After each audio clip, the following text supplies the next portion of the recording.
Good morning बच्चों। आज इस वीडियो में अपन कार्ल मार्क्स के द्वंद्वात्मक भौतिकवाद पर चर्चा करेंगे।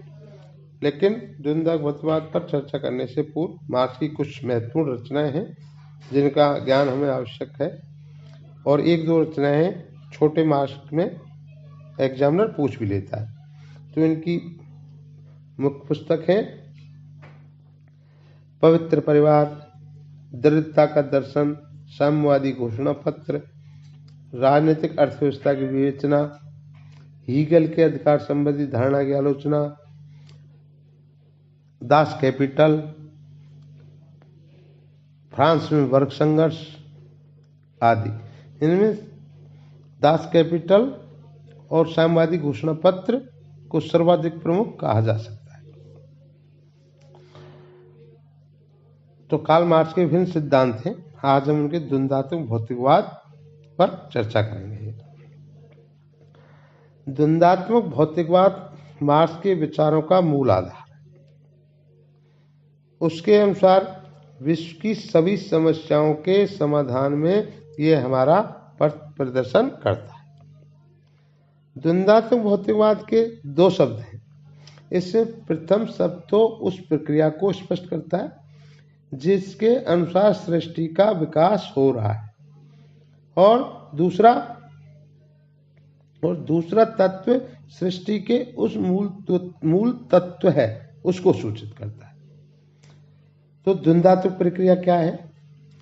मार्क्स ने द्वंद्वात्मक प्रणाली को हीगल से ग्रहण किया है। हीगल ये मानकर चलता है कि समाज की प्रगति प्रत्यक्ष रूप से न होकर एक टेढ़े मेढ़े तरीके से हुई है, और जिसके तीन अंग हैं। वो तीन अंग कौन से? वाद, प्रतिवाद और संवाद। मार्क्स की द्वंद्वात्मक पद्धति का आधार हीगल का यही द्वंद्ववादी दर्शन है। मार्क्स के अनुसार वाद समाज की एक साधारण स्थिति है, ओके, जिसमें कोई अंतर्विरोध नहीं पाया जाता। थोड़े समय बाद वाद से असंतुष्ट होकर उसकी प्रतिक्रिया के स्वरूप में प्रतिवाद उत्पन्न हो जाता है। यह निषेधात्मक स्थिति वाद की अपेक्षा अधिक प्रगतिशील मानी जाती है। प्रतिवाद में अंतर्विरोध चलता है, अर्थात प्रतिवाद का भी प्रतिवाद उत्पन्न होता है, और दो प्रतिवादों के संयोग से संवाद की स्थिति उत्पन्न होती है। इस प्रकार वाद, प्रतिवाद और संवाद की प्रक्रिया निरंतर चलती रहती है। द्वंद्वात्मक प्रक्रिया को मार्क्स तथा उसके अनुयायियों ने गेहूं के पौधे के दृष्टांत से समझा है। गेहूं का एक दाना लीजिए। यह दाना वाद है। भूमि में बो देने के उपरांत इसके विरुद्ध भूमि की प्रतिक्रिया आरंभ होती है। यह गलकर या नष्ट होकर अंकुरित होता है और पौधा बनता है। यह पौधा विकास की दूसरी कड़ी अर्थात प्रतिवाद है। तीसरी कड़ी पौधे में बाली का आना, इसके पकने पर गेहूं के दाने का बनना तथा पौधे का सूखकर नष्ट होना है। और तीसरी दशा क्या है? संवाद। ओके। आर्थिक जीवन की विभिन्न अवस्थाओं के संदर्भ में इस द्वंद्वात्मक प्रक्रिया को इस प्रकार समझाया जा सकता है। पूंजीवाद या व्यक्तिगत संपत्ति की व्यवस्था क्या है? वाद है, जिसमें यह असंगति रहती है कि समाज शक्तिशाली और सर्वहारा लोगों के दो वर्गों में बढ़ जाता है, यानी स्वामी और दास के रूप में बढ़ जाता है। इस असंगति के दोष के कारण समाज में संघर्ष होता है तथा व्यक्तिगत संपत्ति की सामाजिक व्यवस्था के प्रतिवाद स्वरूप समाज के विकास की वह व्यवस्था आती है जिससे सर्वहारा वर्ग के अधिनायक तंत्र की अवस्था कहा जाता है। इन दोनों अवस्थाओं के संवाद स्वरूप वह अवस्था आती है जिसे साम्यवाद की अवस्था कहा जाता है, तथा जिसमें व्यक्तिगत संपत्ति के स्थान पर सार्वजनिक स्वामित्व की अवस्था होती है। मार्क्स ने द्वंद्वात्मक प्रणाली हीगल से ग्रहण की है, परंतु मार्क्सवादी द्वंद्वात्मक हीगल के द्वंद से बहुत अधिक भिन्न है। जो मार्क्स ने लिखा है, मेरी द्वंद्वात्मक पद्धति न केवल हीगलवादी पद्धति से भिन्न है, वरन वह उसके बिल्कुल विपरीत है। मैंने हीगल में द्वंद्वाद तर्क अपने सिर के बल पर खड़ा पाया, मैंने उसे सीधा कर पैरों के बल पर खड़ा कर दिया। हीगल और मार्क्स के द्वंद्ववाद में प्रमुख अंतर यह है कि हीगल एक आदर्शवादी था और वह विश्वात्मा या सूक्ष्म तत्व जो आत्म तत्व है को समाज का नियामक कारण मानता था।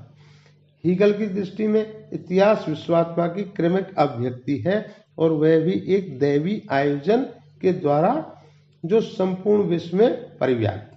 परंतु मार्क्स ने हीगल के विश्वात्मा सिद्धांत को काल्पनिक कहकर छोड़ दिया और उसके स्थान पर विशुद्ध भौतिक तत्व की महत्ता स्वीकार की, क्योंकि वह न केवल प्रत्यक्ष सत्य या वास्तविक ज्ञान है वरन सुस्पष्ट शाश्वत रूप में भी। मार्क्स का कहना है कि हम आत्मा का अनुभव प्रत्यक्ष में नहीं कर सकते और इसलिए हमारे लिए उसका होना नहीं के बराबर, परंतु इसके विपरीत भौतिक पदार्थ जैसे मिट्टी, पत्थर, हड्डी, मांस आदि हमें प्रत्यक्ष दिखाई पड़ते हैं और हमारे लिए वे सर्वथा सत्य हैं। इस कारण निश्चित और स्पष्ट भौतिक वस्तुओं को छोड़कर आत्मा जैसी मृग मरीचिका को अपने दर्शन का आधार कैसे बनाए? ऐसे दर्शन में वास्तविकता नहीं हो सकती। इस प्रकार मार्क्स ने हीगल के विपरीत भौतिकवाद को अपने दर्शन का आधार बनाया।